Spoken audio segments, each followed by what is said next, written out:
For our next topic, we will going to discuss about unsymmetrical bending and design of purlins. So, para lang nating maintindihan yung principle of unsymmetrical bending, so let us discuss yung principle niya in this problem. For sample problem number 1, using both LRFD and ASD method, select a W16 purlin for the roof shown. So for this one, yung gagawin natin is, we will going to design a purlin na W6. So, yung W6 na to, ito yung titingnan natin sa asset steel handbook natin sa pagdi-design. So for this one, we have a certain roof. Siyempre, meron tayong truss here.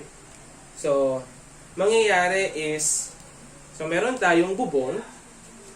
So, from that roof, yung mangyayari is, ita-transfer ng roof natin yung load natin sa mga purlins.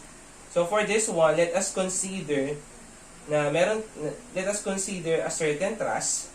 So, yung bubong natin, eto yan.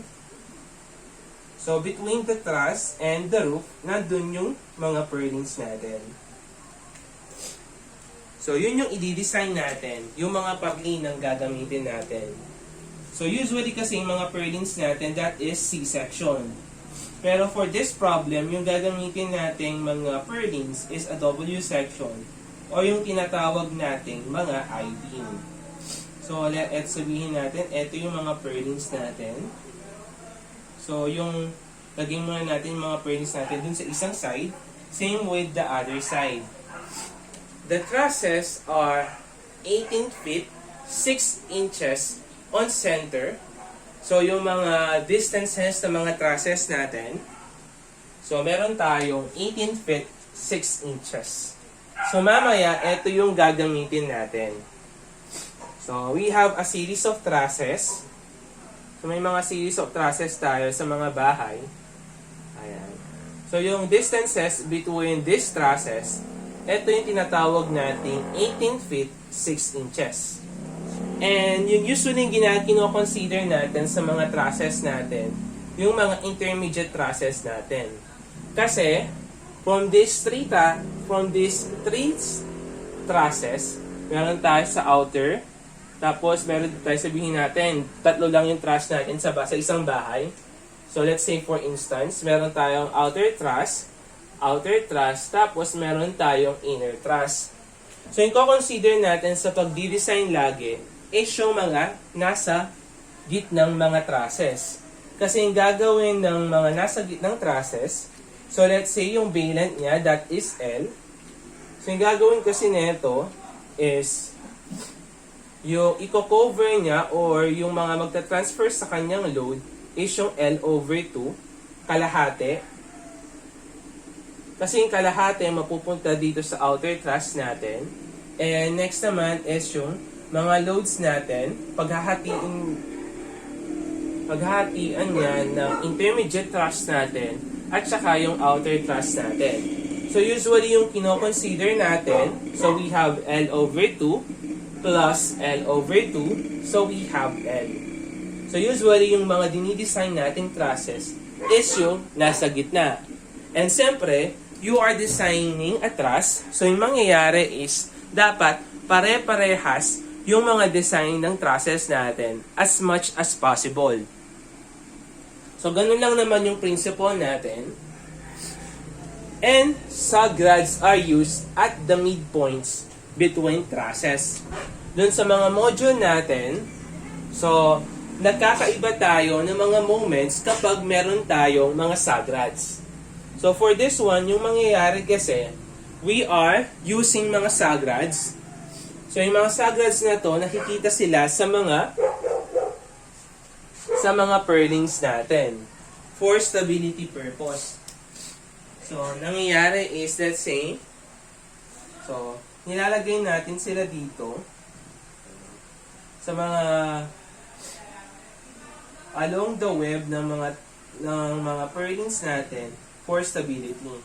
So, let's say, atong mga hidden lines na to, ito yung mga purlins natin. Kaso, for this one, yung mga purlins natin, yung mga saglets pala natin, is nasa midpoint.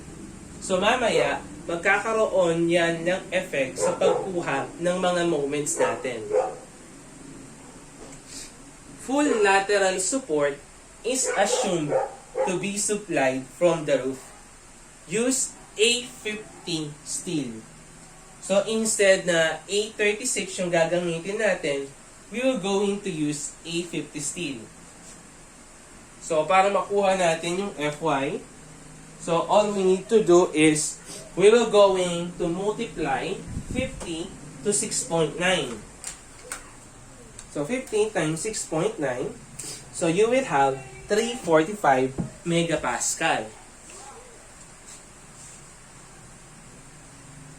So kung meron kang A36, 36 times 6.9, so you will have 248 megapascal.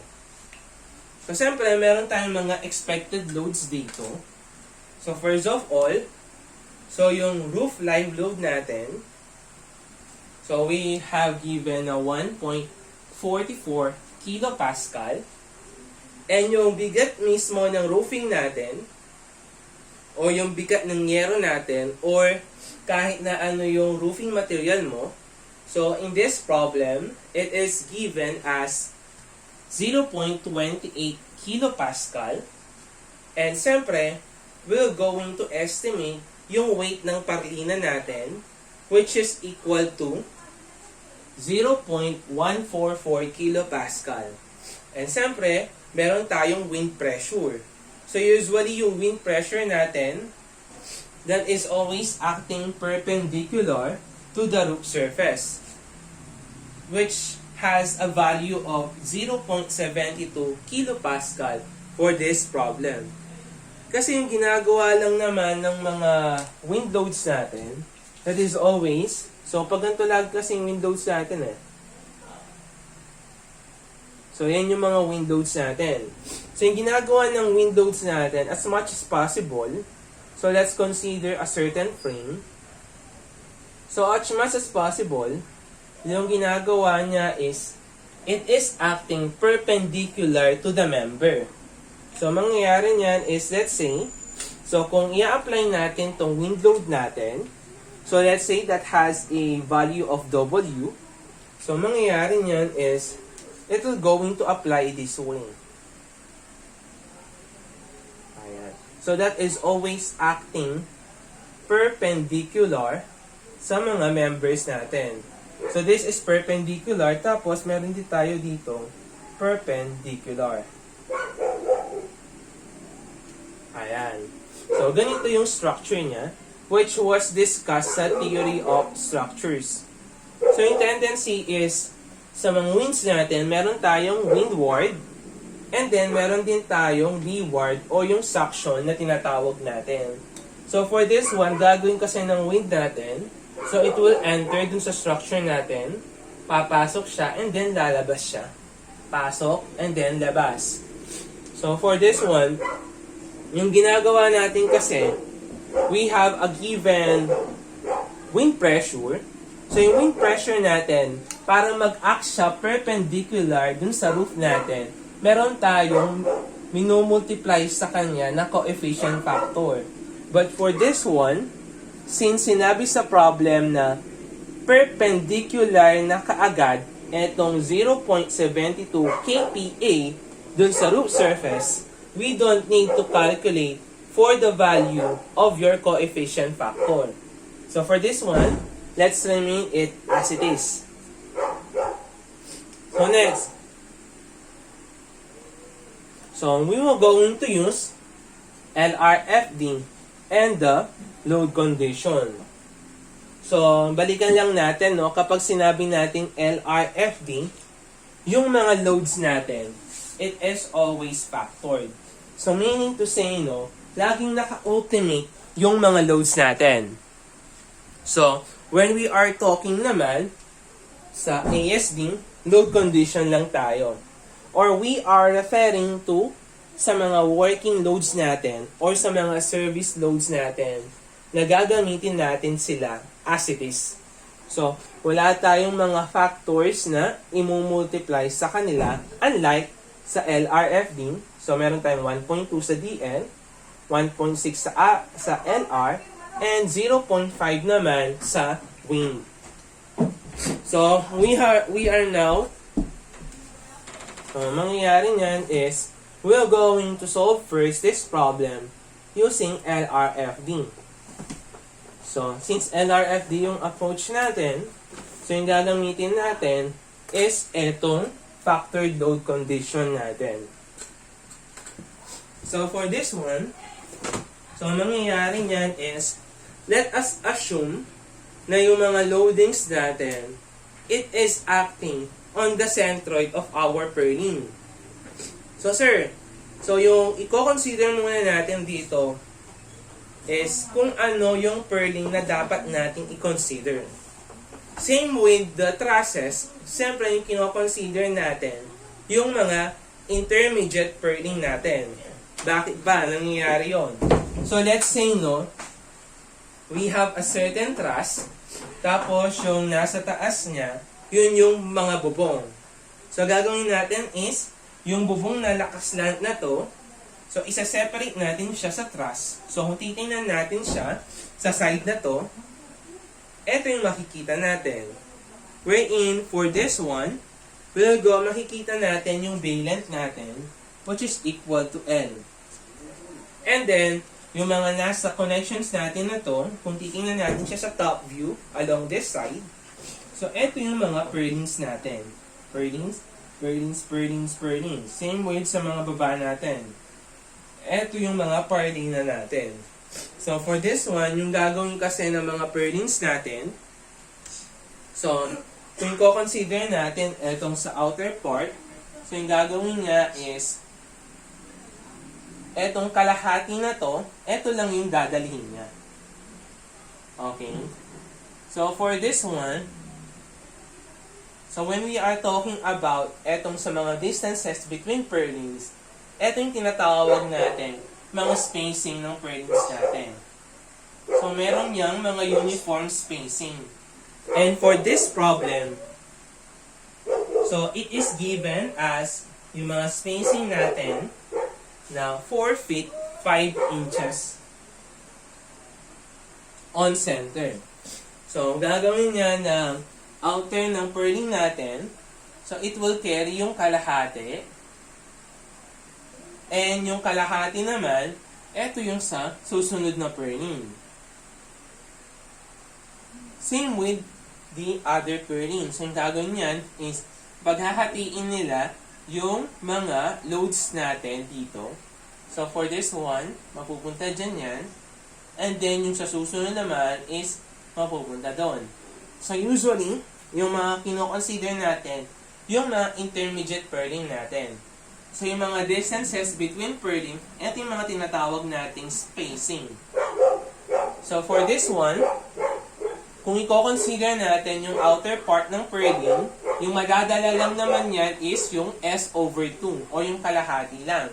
Unlike sa mga intermediate purlin natin, S over 2 plus S over 2, so yung dadalhin ng isang intermediate purlin is buong S. So for this one, let us consider etong purlin natin na to, etong buong purlin na to, so yung dadalhin niya is S. That is the reason kung bakit gagamitin natin yung spacing natin. Kasi for this one, no, yung mga loadings natin naka-kilopascal. So, kung naka-kilopascal yan, that is naka-kilonewton per meter squared. So, yung role natin is ma-convert yan into kilonewton per meter. So, paano natin gagawin yan? Siyempre, magmumultiply tayo dito ng distance na in terms of meter para maging kilonewton per meter. So, for this one, let us consider etong isang purlin natin. So, sabihin natin, eto yung purlin natin na nasa gitna o yung mga intermediate purlin natin.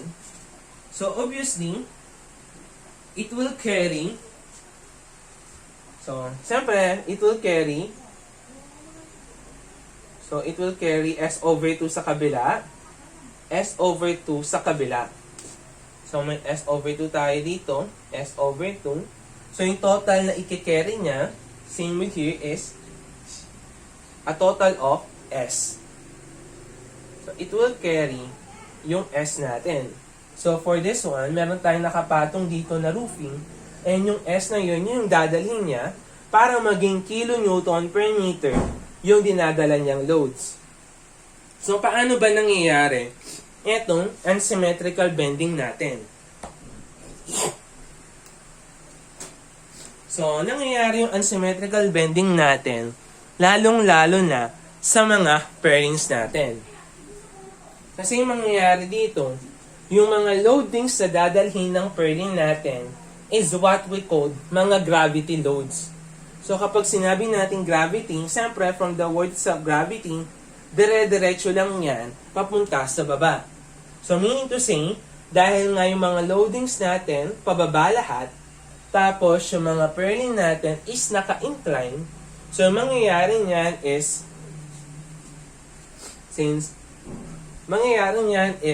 madidivide sa dalawang component yung mga gravity loads natin.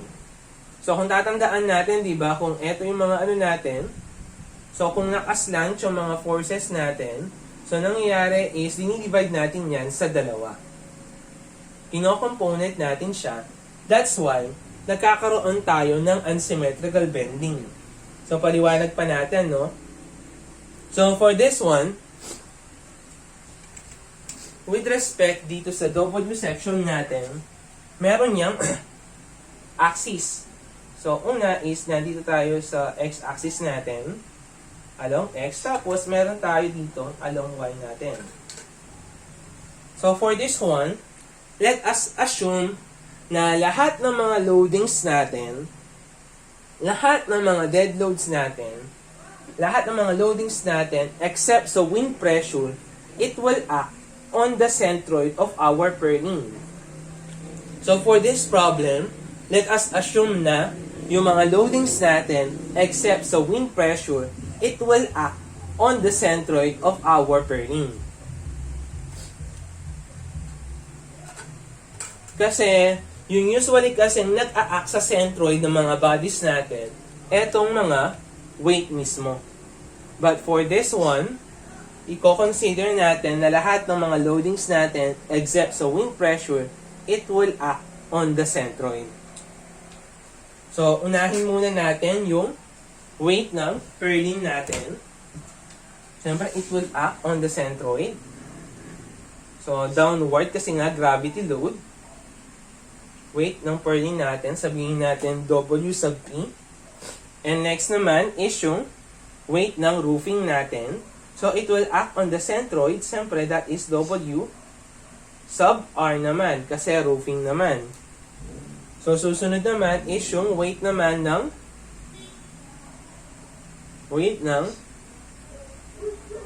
roof live load naman natin. So, it will act on the centroid.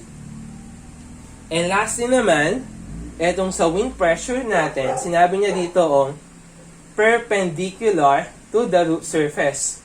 So, mangyayari niyan is, since nandirito yung roof surface natin, nandirito yung value ng W natin. Okay? So, yung tatlong loadings natin, yung roof live load, yung roofing natin, yung purlin weight natin, it was acting dito sa centroid ng purlin natin. On the other hand naman, yung wind pressure natin, it was acting perpendicular to the roof surface.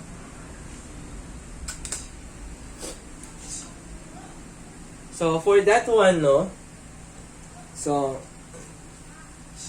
dahil nga it will act sa isang way, etong tatlong to, no, mangyayari niyan is, magkakaroon tayo ng normal component at saka yung tangent component natin. So, for this one, so let us solve first for the value of our theta. So, solve natin yung angle of inclination ng mga roof natin. So for this one, sabihin natin this is our theta.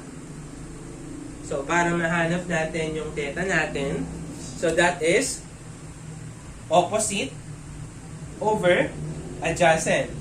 Or kung ano natin yan, that is in tangent function natin. So let's say we have tangent theta. Ang opposite natin, that is 12 over yung adjacent nga, that is 8 times 3.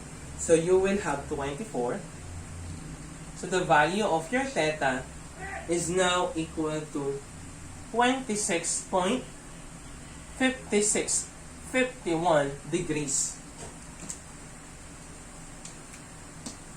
So next naman yan is we will going to solve, kapag nakuha natin yung theta natin, we will going to solve sa mga parallel distance natin at saka sa mga perpendicular distance.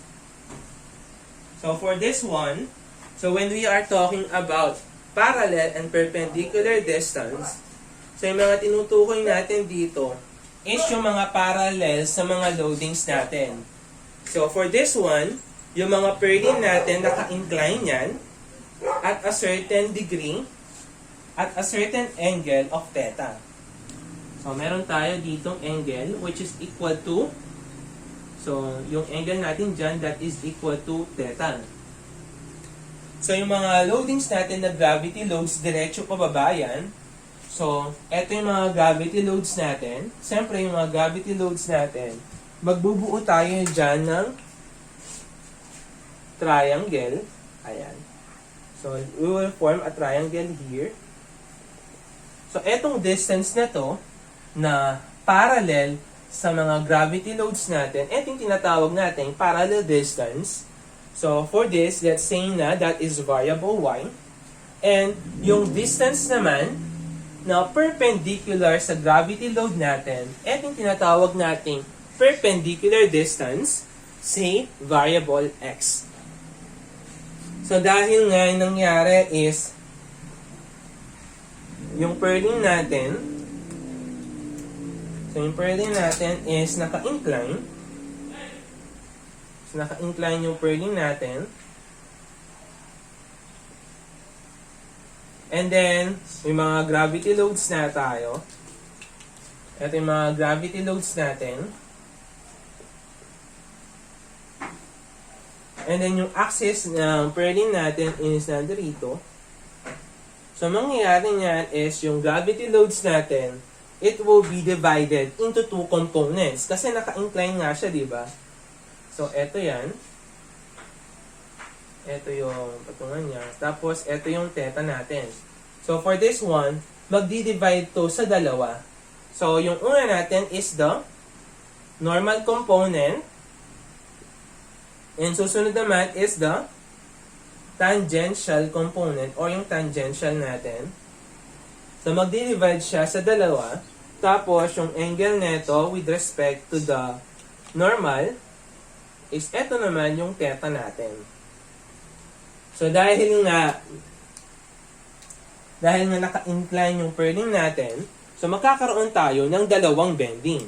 So unang bending is the load, normal load. So, ibe-bend niya itong sa x-axis natin. Tapos, yung tangential load naman, ibe-bend naman niya itong sa y-axis ng purlin natin. So, mangyayari niyan is for this one, sa mga loadings natin sa normal, so it will bend that way. Tapos, sa tangential naman, ibe-bend niya na paganto yung purlin natin. So, magkakaroon tayo ng dalawang bending caused by the normal and the tangential. So, dalawang bending. Kaya nga, nagkaroon tayo ng unsymmetrical bending or biaxial bending caused by the normal load at saka yung tangential load natin. So, para makuha natin yung normal load at saka tangential load, so, kukunin natin yan using yung tributary width natin at saka yung tributary area. So, for that one, so, gagawin lang naman natin tong normal at saka tangential. So, yun lang naman yung principle ng unsymmetrical bending natin.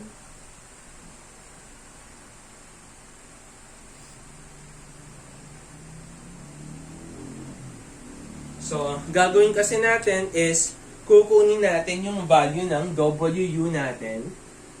Ito yung tinatawag natin yung mga loads, yung mga given na loads natin is naka kPa yan or kilopascal. So, imumultiply natin yan sa tributary distance.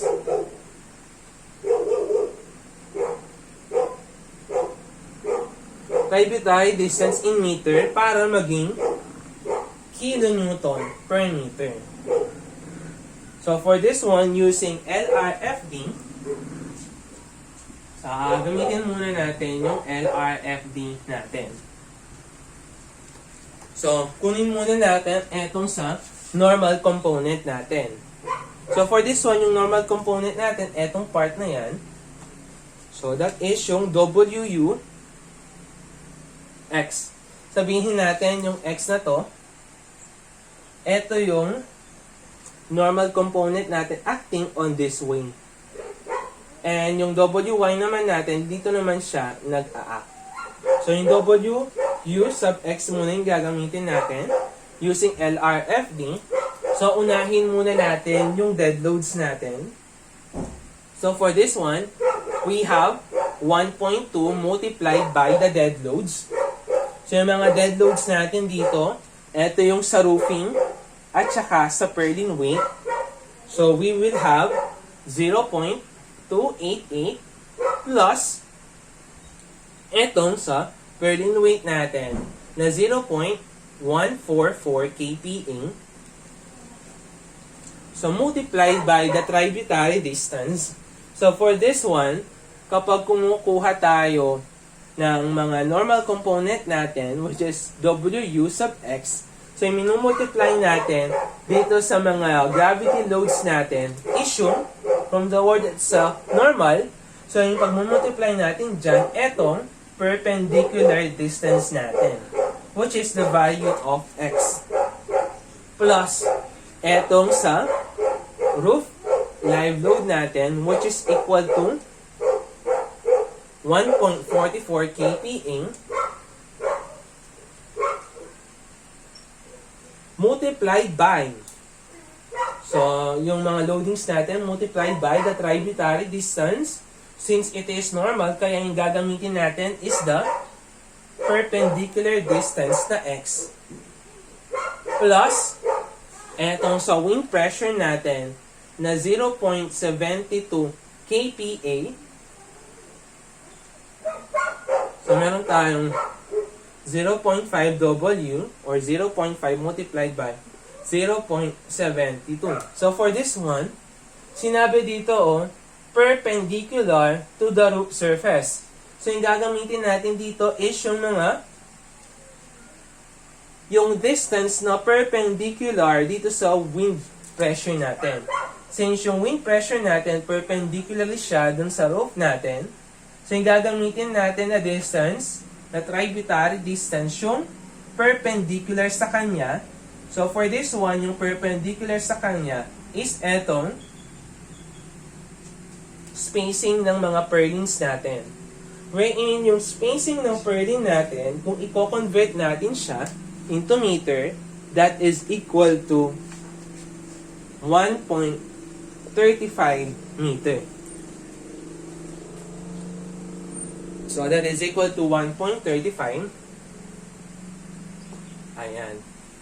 So, kunin muna natin yung value ng X natin to solve for the value of WUX. Hanapin muna natin yung value ni X. So, for that one, siyempre, we have X and Y. So, this is X. X is equals to, so, yung value niyan is yung spacing na 1.35 cosine 26.5651 degrees So the value of x is now equal to 1.2075, while the value of your y naman, that is opposite over hypotenuse, so we have 1.35 sine 26.5651. So you will have a value of y which is equal to 0.6037. So isa-substitute lang natin yung value ni x dito sa solution natin. So substitute lang natin. So that is 1.2075. Same with here. So mangyayari, makukuha natin yung value ng WUX natin, which is equal to 3.894. So, since yung loads natin in kPa, minultiply natin siya sa tributary distance natin. So, yung magiging unit ng normal component natin is in kilonewton per meter. So, kung meron tayong normal component, meron naman tayong tangential component. So, for this one, kapag tangential component, that is designated by WUY naman. So, same lang naman. So, rewrite lang natin to. So, you will have 1.2, 0 point, write lang natin siya.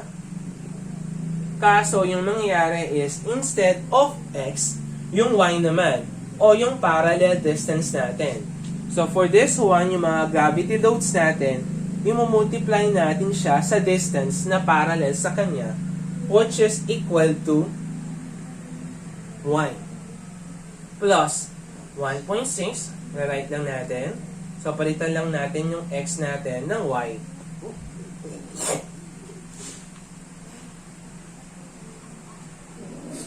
So, plus, so wala na yung wind load natin kasi nga yung wind load natin always perpendicular yan sa mga roofing natin.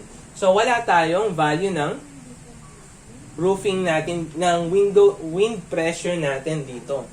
Kasi yung wind pressure natin, that is always acting normal dun sa roofing natin. So, kapag kinukuha natin yung tangential natin, walang epekto yung mga wind pressure natin. So, for this one, so, lagay mo lang yung value ni y natin, wherein it is already computed, the value of your y, that is 0.6037 meter. So, since loads in kPa multiplied by tributary distance, so you will have WUY is now equal to 1.704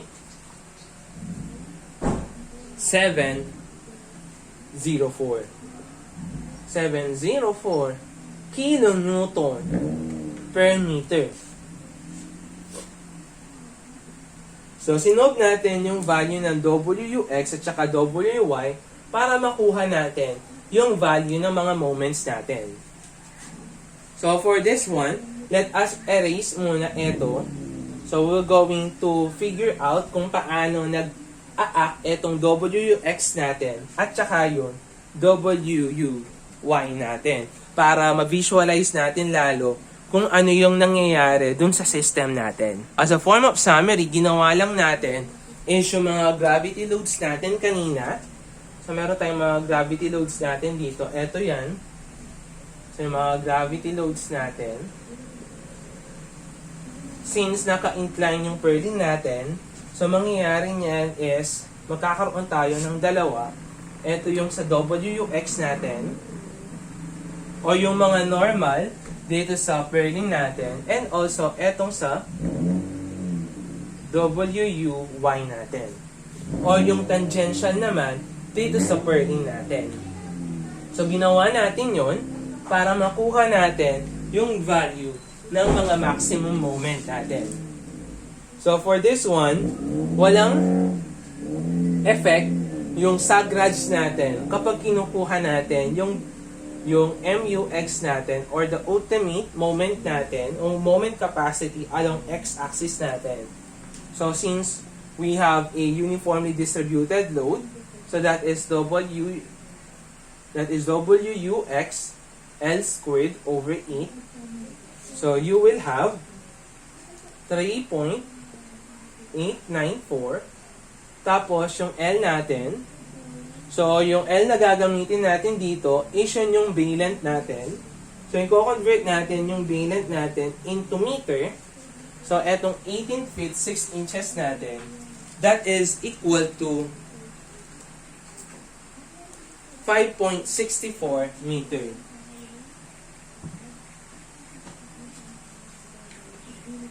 So, multiplied by 5.64 squared over 8 is equal to 15.483 kilonewton meter. So, nakakaroon lang tayo ng effect sa mga maximum moment dahil sa placing of sagrads natin kapag kinukuha natin yung MUY natin o yung tangential moment natin. So, dahil meron tayong sagrads at midpoints or at midspan, so yung mangyayari niyan na formula in computing for the value of your MUY, that is equal to WUY L squared over 32. So, yung L natin, that is 5.64 squared natin over 32. So, you will have a value of MUY which is equal to 1.694 kilonewton meter. So, ganun lang yung pagkuha ng WU, WUY, at saka X, MUX, at saka MUY using LRFD. So, using naman sa method natin sa ASD, so, eto naman yung mas madali. Kasi hindi na tayo nagmumultiply dito ng mga factors natin. So, for the ASD, so kunin natin yung WUX natin. So, for this one, imumultiply lang natin, ko-consider lang natin yung mga loads natin in KPA, yung lahat ng mga loads natin. Okay? Except sa wind pressure. Sorry, including pala yung wind pressure natin, no? Kasi nga, that is normal. Lahat ng wind pressure natin, that is always perpendicular sa roofing natin. So, for this one, so, consider muna natin etong sa, lahat ng mga loadings natin, dead load at saka live load, pagsama na natin lahat. So, we have, unahin muna natin yung roof live load na 1.44 plus yung roofing natin, 0.288 plus etong sa purlin weight natin 0.144. So, loads in KPA multiplied by tributary distance. Since WUX, normal yung kinukuha natin, yung kukunin natin na pagmumultiply sa mga loads in KPA natin is the perpendicular distance na X. So, yung value ng X natin plus etong sa wind pressure natin na 0.72 multiplied by, so eto lang na wind pressure yung nagkaiba na tributary distance kasi nga yung perpendicular sa mga wind pressure natin, that is always etong spacing ng purlin natin. Ayan. So, substitute lang natin yung value ni X. So, yung value ni X sa problem natin na to, that is equal to 1.2075. Yung spacing naman, yun naman yung spacing ng purlin natin, which is equal to 1.35 meter. So, upon computing, so you will have WUX, which is equal to 3.232 kilonewton per meter. So, susunod naman, let us compute for the value of your WU sub Y equals to, so So, ang mangyayari lang naman dito is ko-consider natin lahat ng mga gravity loads natin. So, lahat ng gravity loads, that includes live load natin, 1.44, plus yung roofing, plus yung purlin weight, multiply by, since we are considering yung tangential component natin, yung gagamitin nating distance is yung parallel distance na parallel sa gravity loads. So that is the value of your y. So yung value ng y natin, that is equal to 0.6037. So the value of your WY, that is now equal to 1.130 kilonewton per meter. So after computing for your WX and Y, so solve na natin yung value ng WUX natin. So that is WUX L squared. So same lang tayo dito. So that will become 3.232 yung L natin. So that is equal to 12.851 kilonewton meter. So next naman is the value of your MUY. Since meron tayong sagad at midspan, so that will become WUY L squared over 32.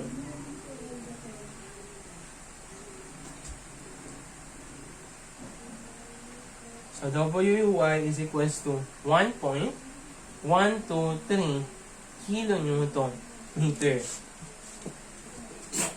So after computing for the value of your MUX at saka MUY, so we will now proceed dun sa pagkakaroon ng trial section. So magta-try tayo ng section na magsasatisfy dito sa mga moment capacity natin in LRFD method at saka using ASD method under dito sa W6 Purlin natin. So we will going to refer dun sa ASEP Steel Handbook natin upon the designing natin dito sa W6 natin. So for this one, for our next step, we will going to consider a trial section. So let's have a trial section. Sabihin natin sa trial section natin. So, sabihin natin yung gagamitin natin is W6 by 9. So, for this one, so yung W6 by 9 natin,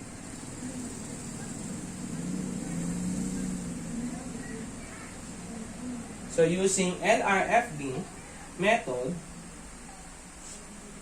so, kukunin natin yung value ng plastic moment natin at X. So, for this one, kapag kinukuha natin yung mga plastic moment natin, so, plastic moment, that is equal to yung Fy natin multiplied by the plastic section modulus. So, for this one, yung mangyayari niyan is since kukunin muna natin is along X, so magiging kukunin natin is ZX or the plastic section modulus at X naman.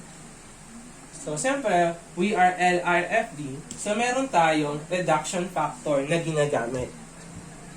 So, after computing for the value of your MUX and MUY, kukunin naman natin yung value ng mga plastic moment natin.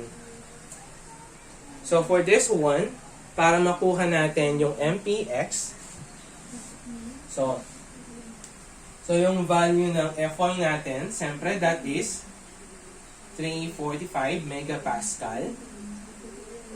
Yung value ng reduction factor natin, under LRFD, that is 0.19. Yung value ng ZX natin, that is equal to 102 times 10 raised to 3 millimeter to the cube. And the value naman ng z sub y naman natin, that is equal to 28 times 10 raised to 3 millimeter cube using W6 by 9. So for this one, kunin muna natin yung MPX natin. So we have MPX. So reduction factor multiplied by Fy multiplied by Zx. So we have, so you will have a value of plastic moment which is equal to 31.671 kilonewton meter. So next naman is the value of your plastic moment at y-axis. So reduction factor multiplied by Fy multiplied by Zy naman. So computing for MPY, that is reduction factor, Fy, Zy naman yung gagamitin natin. So yung Zy natin, that is equal to 28 times 10 raised to 3. So you will have a value of 4.347 kilonewton meter. So next naman, after LRFD, gamitin naman natin yung ASD approach natin. So for this one, same lang naman tayo eh. So kunin natin yung MPX. So for this one, since plastic moment yung kinukuha natin, so same lang, Fy multiplied by Zx. Kaso dito, di ba, minultiply natin siya ng reduction factor. Dito naman mangyayari is, i-divide naman natin siya ng safety factor. So, sa MPY, ganun din. So, we have Fy. Kaso dito, Zy naman yung gagamitin natin. Ay, sorry, for this one pala. Ay, tama. Zx plus Zy. And yung reduction factor natin. Okay? So, mangyayari niyan is, yung value ng safety factor natin, that is 1.67. So, kunin natin yung value ng MPX natin using ASD. So, we have Fy.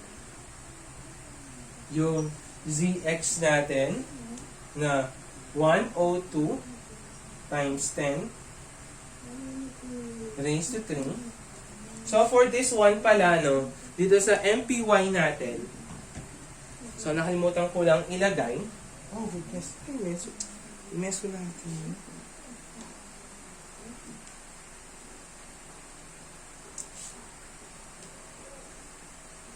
So, since yung placement natin sa midspan, kasi yung mga sagrads natin, di ba, nagkakaroon tayo ng epekto talaga sa mga along tangential natin or along sa mga y natin. So, for this one, i-multiply natin yan ng 1/2. Kaya naging 4.347 kilonewton meter yan. Kasi yung sagrad natin nasa midspan, kaya 1/2. So, dito naman sa MPX natin, so divide natin yan by 1.67. So, you will have 21.72 kilonewton meter. So, next naman is the value of your MPY. Fy, yung Zy natin, which is equal to 28 times 10 raised to 3 over 1.67. So, the value of your MPY, that is equal to 2.892 kilonewton meter. And for this one, since nga sa mga plastic moment natin, lagi sa mga along one natin, so laging nagkakaroon dyan ng effect yung sagrad natin. So, multiply natin yan ng 1/2. Dahil nga yung sagrad natin nasa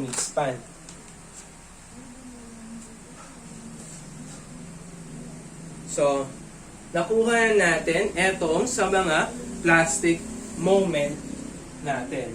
So, we have MPX, MPY, MPX, MPY. So, yung goal lang naman kasi natin is makuha natin yung value ng MUX, MUY natin, at saka yung MPX at saka MPY natin. So, para malaman natin kung safe yung na-design natin na Purlin, so we will have a checking.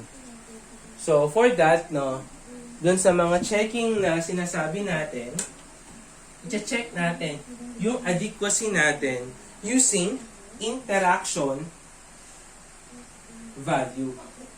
For the interaction value, so meron tayo dito na yung formula natin na MR X over MCX plus yung MRY over MCY, so that must be less than or equal to 1. So, pag sinabi nating MRX, so ito yung tinatawag nating mga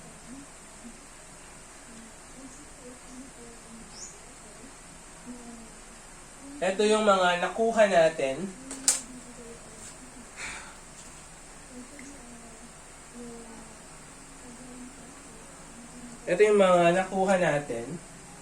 na mga value ng MU natin. So, this is yung MUX natin. And yung MR1 naman, that is yung MUY natin. Or the required design or allowable flexural strength about X and Y axis. So, yung MCX naman at saka MCY naman, ito yung MPX at saka MPY. Or yung flexural strength natin, or design flexural strength, or yung available, allowable flexural strength natin along X and Y naman. So, ito lang naman yung interaction formula natin. So, meron niyang karugtong talaga na PR over PC. So, for this one, meron talaga niyang karugtong na PR over PC. Kaso, etong PR over PC natin, ito yung sa mga action loads natin. Kaso nga lang, sa mga design of Purlins natin, usually wala naman tayong mga action loads. That's why, ninineglect na lang yan. Kaya, ito na yung nagiging formula natin. So, let us check the adequacy ng section natin. So, first of all, we will going to use yung LRFD approach natin. So, using LRFD, so yung MUX natin,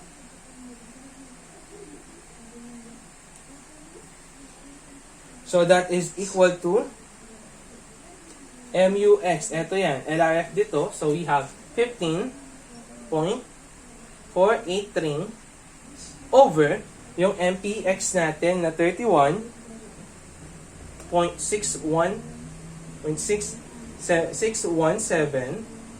or 671. So this is 671 plus etong sa MUY natin na 1.694 over dito sa LRFD tayo tingin na MPY na 4.347. So that must be equal to 0.879 less than 1. Therefore, adequate yung section natin.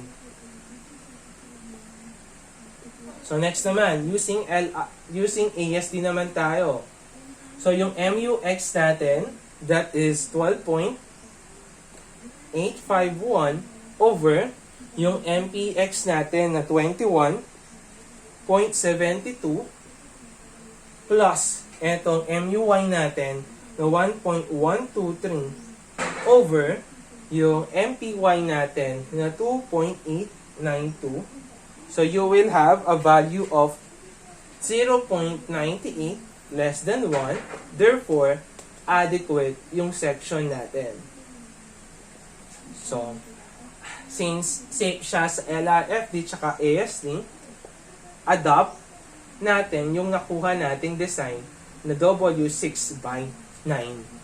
So, yun lang naman yung procedure natin sa design of purling natin.